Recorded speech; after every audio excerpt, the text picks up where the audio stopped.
Hello दोस्तों, स्वागत है हमारे चैनल पर। आज हम बात करेंगे एक ऐसे टॉपिक पर जो भारत के शिक्षा क्षेत्र में क्रांति लाने वाला है। 2025 में भारत में विदेशी विश्वविद्यालयों की क्रांति। क्या आप जानते हैं कि भारत अब विश्व स्तरीय शिक्षा का हब बनने की राह पर है। विदेशी विश्वविद्यालयों के भारत में कैंपस खोलने से स्टूडेंट्स को ग्लोबल एजुकेशन का मौका मिलेगा, वो भी अपने देश में रहकर। तो चलिए इस क्रांति को गहराई से समझते हैं। अगर आपको यह टॉपिक इंटरेस्टिंग लग रहा है तो लाइक बटन दबाइए और चैनल को सब्सक्राइब करना न भूलें।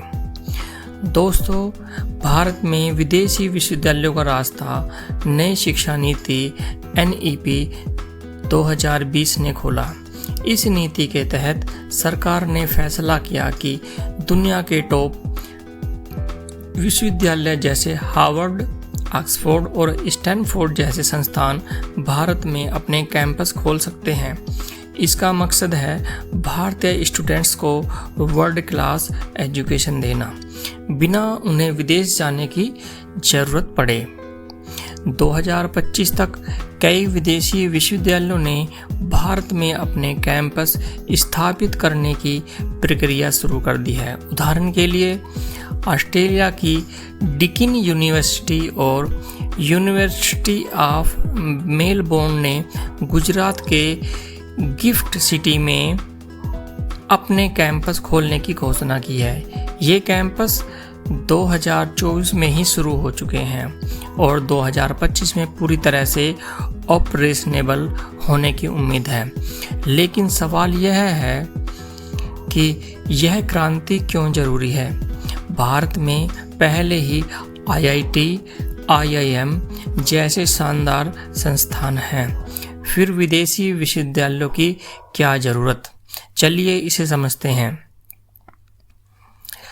हर साल लाखों भारतीय स्टूडेंट्स विदेश में पढ़ने जाते हैं। 2024 में लगभग 13 लाख भारतीय स्टूडेंट्स विदेशी विश्वविद्यालयों में पढ़ रहे थे, जिनमें से ज़्यादातर अमेरिका, कनाडा, UK और ऑस्ट्रेलिया में हैं। इससे भारत से हर साल अरबों डॉलर की विदेशी मुद्रा बाहर जा रही थी। विदेशी विश्वविद्यालयों के भारत में आने से यह पैसा देश में ही रहेगा, साथ ही स्टूडेंट एक्सपोजर देंगे। वे विदेशी स्टूडेंट्स और प्रोफेसर्स के साथ पढ़ाई करेंगे, जिससे उनकी स्किल और नेटवर्किंग में इजाफा होगा। यह भारत को एक ग्लोबल एजुकेशन हब बनाने की दिशा में एक बड़ा कदम है। लेकिन दोस्तों, हर क्रांति की तरह इस क्रांति में भी कुछ चुनौतियां हैं। पहली चुनौती है हाई फीस। विदेशी विश्वविद्यालयों की फीस भारतीय संस्थानों से ज़्यादा हो सकती है, जिससे यह हर स्टूडेंट्स के लिए अफोर्डेबल नहीं होगी। हालांकि सरकार और विश्वविद्यालय स्कॉलरशिप्स और लोन स्कीम्स पर काम कर रहे हैं, ताकि ज़्यादा से ज़्यादा स्टूडेंट्स इसका फ़ायदा उठा सकें। दूसरी चुनौती है रेगुलेशन।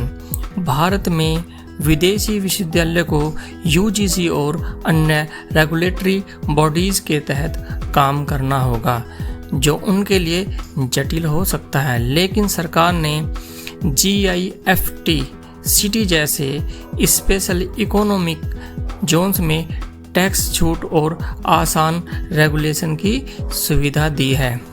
तीसरी चुनौती है इंफ्रास्ट्रक्चर। विश्व स्तरीय कैंपस बनाने के लिए भारी निवेश की जरूरत है। इसके लिए सरकार और प्राइवेट सेक्टर मिलकर काम कर रहे हैं, जैसे GIFT सिटी में अत्याधुनिक इंफ्रास्ट्रक्चर तैयार किया जा रहा है। 2025 में विदेशी विश्वविद्यालयों की यह क्रांति भारत के लिए गेम चेंजर साबित हो सकती है। यह न केवल स्टूडेंट्स को ग्लोबल एजुकेशन देगी, बल्कि भारत को एक टेक्नोलॉजिकल और इनोवेशन हब बनाएगी। आर्थिक सर्वे 2025 के अनुसार भारत को 2047 तक विकसित राष्ट्र बनाने के लिए 8% GDP ग्रोथ जरूरी है और शिक्षा इसमें अहम भूमिका निभाएगी। इसके अलावा यह क्रांति रोजगार के नए अवसर भी लाएगी। विदेशी विश्वविद्यालयों के कैंपस में फैकल्टी, रिसर्चर्स और स्टाफ की ज़रूरत होगी, जिससे स्थानीय स्तर पर जॉब्स क्रिएट होंगी। साथ ही स्टूडेंट्स को ग्लोबल जॉब मार्केट के लिए तैयार किया जाएगा, जिससे भारत की स्किल्ड वर्कफोर्स और मजबूत होगी। तो दोस्तों, यह थी 2025 में भारत में विदेशी विश्वविद्यालयों की क्रांति की कहानी। यह भारत के युवाओं के लिए एक सुनहरा मौका है, लेकिन इसे सक्सेसफुल बनाने के लिए सरकार, विश्वविद्यालय और स्टूडेंट्स को मिलकर काम करना होगा। आपको क्या लगता है, क्या यह क्रांति भारत के शिक्षा क्षेत्र को बदल देगी? अपनी राय कमेंट में ज़रूर शेयर करें। अगर आपको यह वीडियो पसंद आया तो लाइक करें, चैनल को सब्सक्राइब करें और बेल आइकन दबाना न भूलें, ताकि आपको हमारे नए वीडियोज़ की नोटिफिकेशन मिले। और मिलते हैं अगले वीडियो में। तब तक पढ़ते रहो, बढ़ते रहो। धन्यवाद।